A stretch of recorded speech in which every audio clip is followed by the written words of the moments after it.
Mesdames, messieurs, bonsoir, bienvenue dans cette émission. Très belle fête à toutes et à tous. Nous célébrons ce mardi 24 juin la fête nationale du Québec. Elle correspond à la fête de la Saint-Jean, jour férié dans la belle province depuis les années 1920.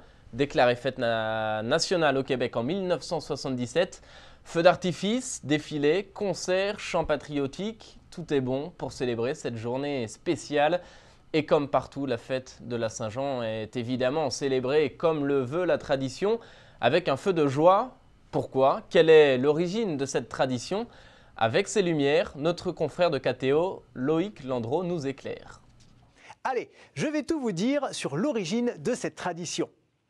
Revenons à l'Antiquité. Les anciens étaient naturellement impressionnés par ce basculement qui s'opère 2 fois dans l'année au moment des solstices, avec la lumière, la longueur des jours qui croît et qui décroît.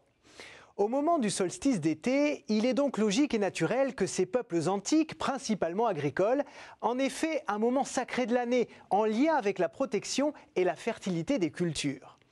Et siècle après siècle, que ce soit chez les Phéniciens, les Assyriens, les Perses, les Égyptiens ou les Celtes, des rites spirituels païens sont apparus pour se concilier les bonnes grâces des dieux. Il était de coutume d'allumer de grands feux qui symbolisaient la lumière du soleil pour invoquer la bienveillance de leur divinité, de qui dépendent la chaleur et la vie. En France, surtout dans nos campagnes, le jour de la Saint-Jean a été longtemps et reste encore parfois le théâtre de coutumes héritées de cette tradition antique en lien avec l'énergie, la fertilité et ces feux qu'on allumait. Par exemple, dans certaines régions, on faisait plusieurs fois le tour du brasier pour être marié dans l'année. Dans d'autres, on sautait par-dessus les flammes, une façon de provoquer la chance et d'attirer sur soi la protection des dieux. Mais ces rituels ne sont pas vus d'un très bon œil par l'Église parce qu'ils font principalement appel à de la superstition. Donc à la fin du 5e siècle après Jésus-Christ, cette fête du solstice d'été est reprise et adaptée par l'Église.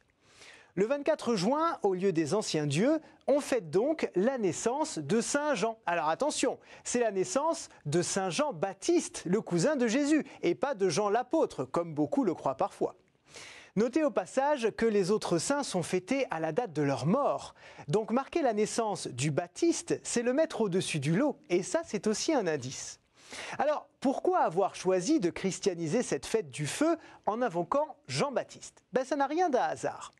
Si on jette un œil dans le cantique de Zacharie, on peut y lire que Jean-Baptiste, le fils de Zacharie, sera le dernier prophète de l'Ancien Testament et le premier prophète du Nouveau. Il est en fait à la charnière entre les 2 livres.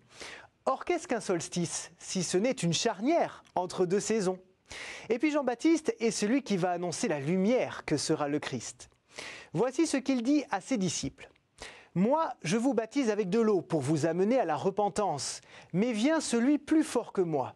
Lui vous baptisera dans l'Esprit Saint et le feu. » Et voilà, on retrouve bien notre feu, symbole de la présence de Dieu parmi les hommes, grâce à Jésus, son Fils.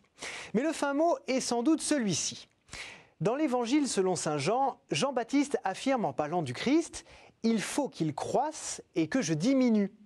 Et est-ce que c'est pas justement ce que fait le soleil au solstice d'été?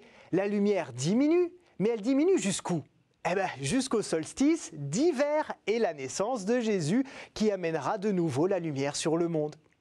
Vous voyez donc bien la façon dont la naissance de l'un répond à la naissance de l'autre, à l'autre bout du calendrier. Et c'est une célébration tellement ancrée dans la culture de l'époque que les explorateurs français l'ont importée au moment de la conquête de la Nouvelle-France au XVIIe siècle.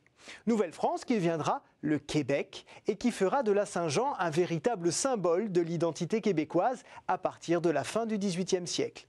Et aujourd'hui encore, la Saint-Jean est chez nos cousins la fête nationale.